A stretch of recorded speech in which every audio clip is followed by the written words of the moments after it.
as a new person in this cleaning stuff, I was kind of wondering, Mom, if you have any tips about how to use this great piece of machinery called a washer and this other great piece of machinery called a dryer. Some tips on how to actually sort, wash, dry, and fold these clothes. Okay. Well, you see on your washing machine, there are different settings and different temperature settings, different water load settings, and also the actual washing setting. And then over on your dryer, you have different settings for that. So based on what you're washing, you would actually make the changes in your settings. So let's say we're going to do a large load. All right. Okay, so you would want to sort your material, sort your laundry by colors, whether they're whites or whether they're light colors or whether they're dark colors, because dark colors will be washed in what? Maybe washed in cold water. Yes. Why? Because if it was warm, the colors would run into each other, and that just wouldn't be very good. Okay. Now, and what about whites? They're gonna be needing some warm water or hot water would be best. Okay. And does it matter as far as what the type material is? It does actually. Cotton and other cotton blends, depending on how actual the blend is gonna more cottony is gonna have some more heat to it in the water.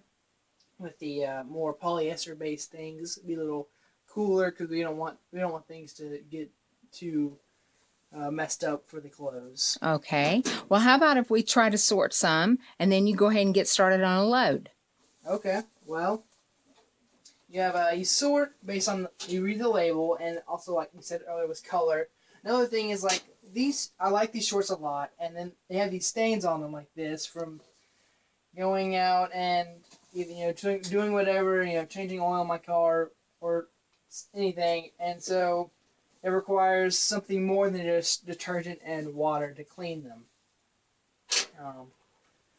As you get up here onto the actual washing machine, you see that you have different load sizes, and that we prefer to do most of our loads on supersize because we just have lots of dirty clothes around the house with 4 people living in here. Amen to that.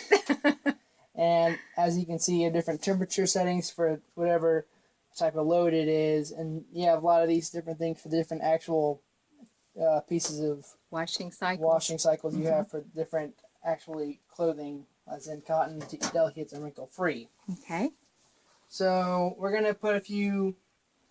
Also, something important is to have detergent. You determine the amount of detergent like Gain or whatever. It depends on the actual size of the load, and like I said before, we tend to do super loads, so we get at least 90% of the rather small holder right here. We fill it up to pretty close to the top and put it in. Now when you actually start doing it, you can't just put the detergent in one spot, otherwise it wouldn't clean the whole thing. That's important to notice because you don't want to have one super clean piece of clothing and the rest be on the cleanliness factor. So we'll just start with some whites, and you get some whites, put them in there. Some whites. We have some socks. Want to make sure that you fold them out, so if you keep them like this, they don't get cleaned, which is bad. So some socks, some towels. Always important to check for labels, and it says it's cotton around here somewhere, so I'm just gonna put this in here. And it's just going to take a while to do all this stuff, so I'm just going to say that's a full load. And I'm going to put in my detergent, put it down, and select my temperature. Since it's mainly cottons, I would have a warmer temperature setting, and I would choose um, more of a medium cotton washing cycle. Now, once that's done, you move on to the dryer. And would you mind, Mom, telling me some interesting things about this dryer just so I can make sure that I know what's going on with it? Okay. Well, first of all, you'll open the door and throw your clothes in, your damp clothes from the washing machine. And if you notice down there at the bottom, there's a lint Filter? Is that it? filter. Yes. And that always needs to be cleaned after every load or before sometimes it doesn't get cleaned and then you have to clean it before you put clothes in there. So I can see right now it does need to be cleaned. So if you'll go ahead and actually clean that filter, that would be good. This is quite disgusting. What should I do with this? You just kind of rake it off. It'll roll up. Oh, what do you know? Yeah, and then you throw it away. Yeah. It's a fur ball. All right. That's done. Is that done? Okay. No more. That's good. And then you can put that back in there. And once you get your clothes in, we usually add a dryer sheet. But if you're doing all cottons, sometimes a dryer sheet can affect the absorption of the cotton.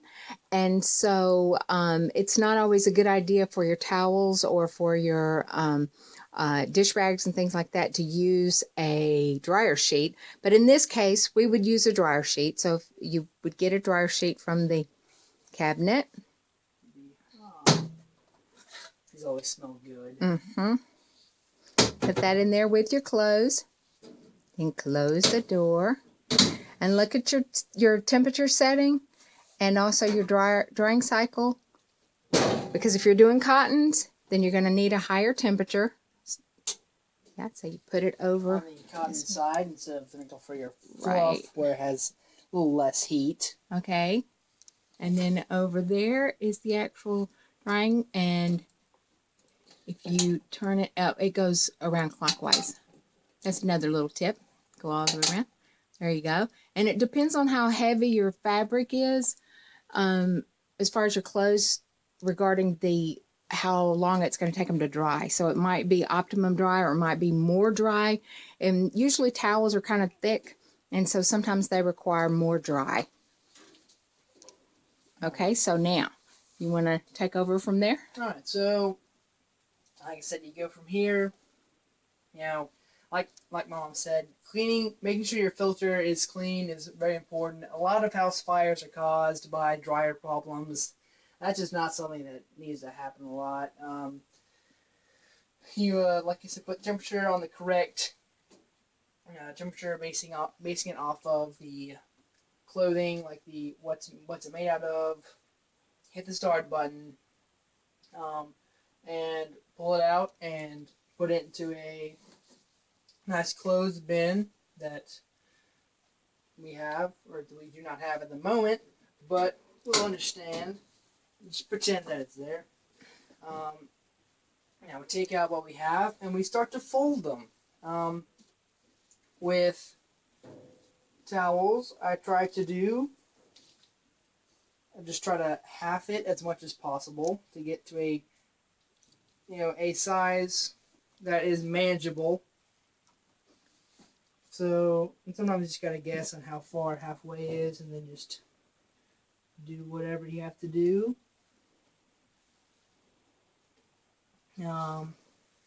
That's good. And keep on folding. The more you fold something, or at least until it gets to a really small size, it becomes easier to fit into a drawer. So it's always important to make sure that it's folded in a compact and neat nature, so it can fit anywhere you need to fit it. Now with shorts, a little different. You just fold them up on the seam or whatever you have to do, and then fold them again.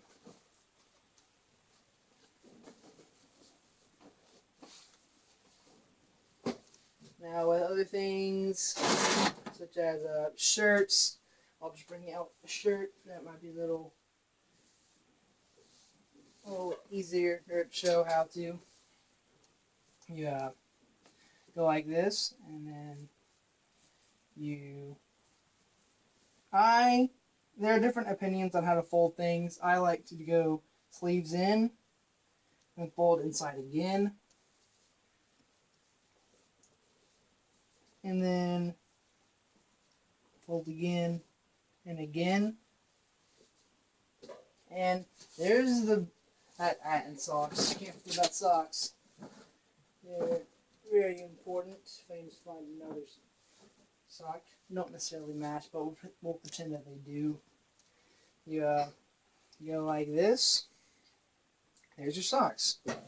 I hope you found as much fun watching me do this as I have, because it's been a blast.